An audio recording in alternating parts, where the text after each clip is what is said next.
Halo semuanya, Assalamualaikum warahmatullahi wabarakatuh. Bagaimana nih teman-teman di rumah kabarnya? Saya harap kalian baik-baik saja ya. Mengingat negara kita tercinta, negara Indonesia masih dalam keadaan pandemi. Tentunya itu kita harus tetap menjaga kesehatan ya teman-teman. Nah, baik, perkenalkan, nama saya Natia Graciela Ananda Putri dari kelas 03 PPKP 002 Reguler A Universitas Pamulang. Saya akan membahas sedikit tentang hakikat bangsa dan negara kesatuan Republik Indonesia. Nah, sebelumnya saya ingin bertanya nih kepada teman-teman di rumah, apakah ada yang tahu tentang hakikat bangsa itu apa? Hakikat bangsa sendiri merupakan sekelompok manusia yang memiliki sejarah hidup bersama ya teman-teman, sehingga terciptanya rasa senasib dan sepenanggungan. Nah, Negara Kesatuan Republik Indonesia sendiri didirikan atas dasar proklamasi kemerdekaan pada tanggal 17 Agustus 1945 dan memiliki tujuan negara nih yang tercantum dalam pembukaan Undang-Undang Dasar 1945 pada alinea keempat. Nah, selanjutnya ada pengertian dan penggolongan hukum ya teman-teman. Yang pertama saya akan membahas tentang bangsa. Bangsa sendiri merupakan sejumlah orang nih yang dipersatukan karena persamaan cita-cita serta kerinduan untuk bernegaranya sendiri. Menurut pandangan Hans Kuhn, nasionalisme secara fundamental timbul dari adanya kesepakatan nasional. Dengan kata lain, nasionalisme adalah formalisasi nih atau bentuk dari kesadaran nasional, berbangsa dan bernegara sendiri. Baik, untuk selanjutnya ada unsur-unsur terbentuknya suatu bangsa ya teman-teman. Yang pertama tentu adanya persamaan asal keturunan bangsa atau etnis. Maksudnya, bangsa Indonesia berasal dari rumpun bangsa Melayu dan kemudian diperkaya oleh variasi percampuran antar daerah lainnya. Yang kedua, tentunya ada persamaan pola kebudayaan, terutama pola hidup sebagai suku bangsa, misalnya petani dan pelaut, dengan segala adat istiadat dan lembaga sosial lainnya. Yang ketiga, ada persamaan tempat tinggal, maksudnya yaitu dengan nama khas tanah air, yaitu tanah tumpah darah Indonesia yang berwilayah dari Sabang sampai Merauke. Nah, yang keempat, ada persamaan sejarah ya teman-teman, baik pada masa kejayaan kerajaan-kerajaan besar seperti zaman Sriwijaya serta Majapahit, maupun penderitaan di bawah dominasi penjajah asing. Nah, yang kelima tentunya ada persamaan cita-cita. Nah, persamaan cita-cita hidup bersama sebagai bangsa yang merdeka dan berdaulat, serta membangun negaranya dalam Ikatan Persatuan Indonesia yang berdasarkan Pancasila dan Undang-Undang Dasar 1945. Untuk selanjutnya ada hakikat negara nih. Untuk hakikat negara sendiri saya akan membahas yang pertama tentang pengertian negara.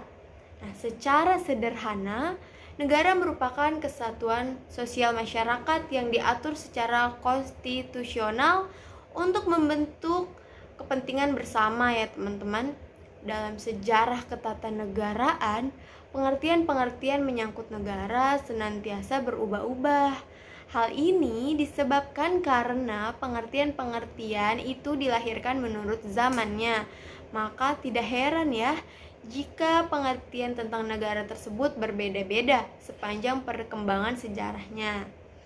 Baik, selanjutnya saya akan menjelaskan tentang pengertian dari beberapa tokoh mengenai negara nih ya teman-teman. Yang pertama ada dari Roger Hasoltu. Nah, negara adalah alat atau wewenang yang mengatur atau mengendalikan persoalan-persoalan bersama atas nama masyarakat. masyarakat nih teman-teman.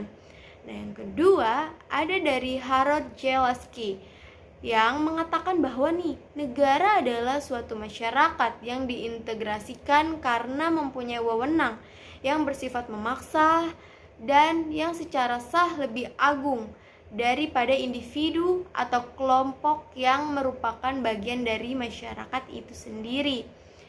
Nah, selanjutnya dari Max Weber nih. Beliau mengatakan bahwa negara adalah suatu masyarakat yang mempunyai monopoli dalam penggunaan kekerasan fisik secara sah dalam suatu wilayah. Nah, selanjutnya saya akan menjelaskan tentang unsur-unsur terbentuknya negara ya teman-teman.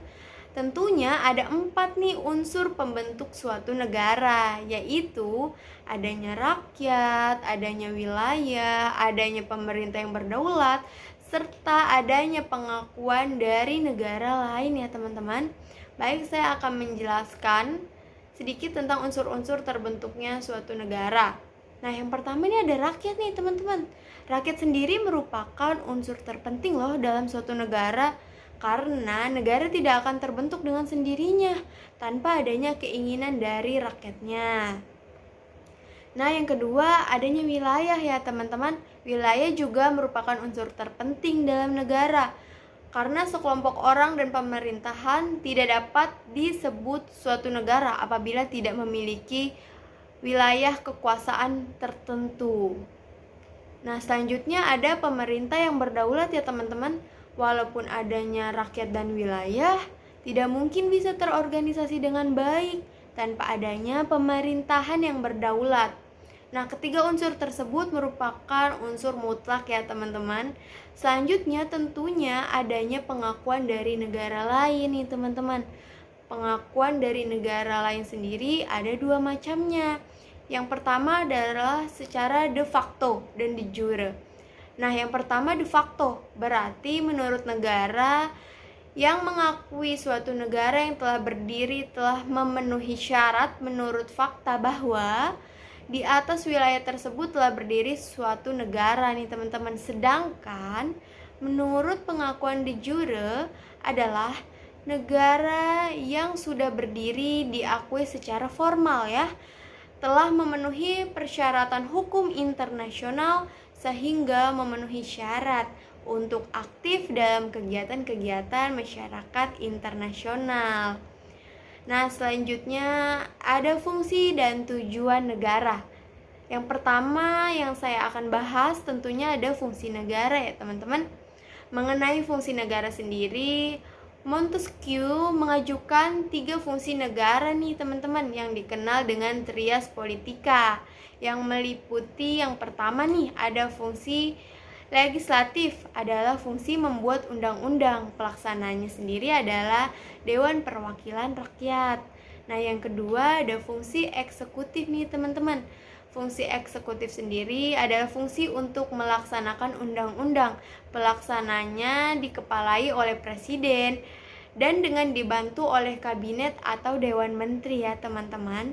Yang ketiga ada fungsi yudikatif nih. Fungsi yudikatif sendiri adalah fungsi untuk mengawasi agar semua peraturan undang-undang ditaati. Kekuasaan kehakiman di Indonesia menurut konstitusi berada di tangan Mahkamah Agung dan Badan Peradilan tentunya. Nah, selanjutnya sendiri ada tujuan negara ya teman-teman. Nah, rumusan tujuan tiap negara tentunya berbeda-beda. Hal ini tergantung pada tempat, keadaan, waktu, serta sifat dari kekuasaan penguasanya sendiri.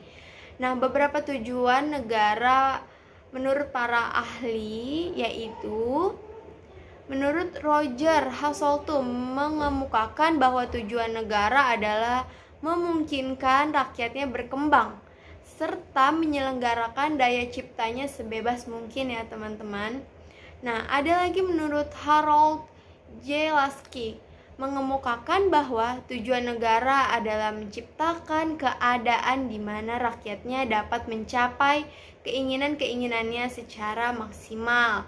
Nah, selanjutnya menurut John Locke menganggap bahwa tujuan negara adalah kebaikan umat manusia ya teman-teman. Nah, sedangkan menurut tujuan NKRI telah tersusun dalam pembukaan Undang-Undang Dasar 1945, yaitu yang pertama, melindungi segenap bangsa Indonesia dan seluruh tumpah darah Indonesia. Yang kedua, memajukan kesejahteraan umum. Yang ketiga, mencerdaskan kehidupan bangsa. Dan yang keempat, ikut melaksanakan ketertiban dunia yang berdasarkan kemerdekaan, perdamaian abadi, dan keadilan sosial. Baik, terima kasih. Sekian pemaparan dari saya. Kurang lebihnya mohon maaf. Wassalamualaikum warahmatullahi wabarakatuh. Sampai jumpa semuanya.